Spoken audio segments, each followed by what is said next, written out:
Data center cabinets. Why should I care? Why should we care? It's a big metal box, and in our industry, one of my biggest frustrations is how the industry looks at the data center cabinet as commoditized, just a metal box, place to put the stuff. And we see things in a different way. The data center cabinet is the crossroads. It's where everything that goes into the data center, power, cooling, equipment, cabling, everything meets inside that cabinet. And in many cases in your data center, there could be tens or even hundreds of thousands of dollars worth of IT equipment running applications that is vital to the day-to-day operation of your business.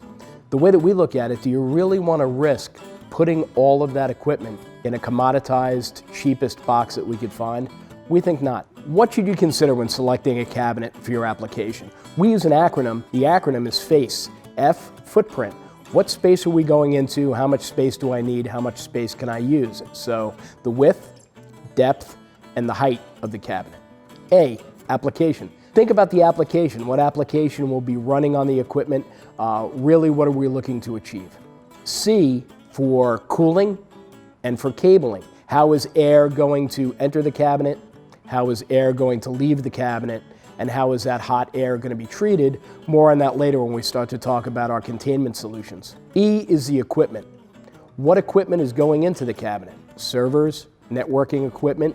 Maybe you're in a data center meet-me room where you're going to have a lot of cabling that needs to be managed. So using this acronym, FACE, as a checklist can really help to prevent overlooking some vital things about selecting the right cabinet for your data center application. That's our approach. I'd be interested to know yours. Please leave your comments. Really interested in your feedback. Thanks a lot.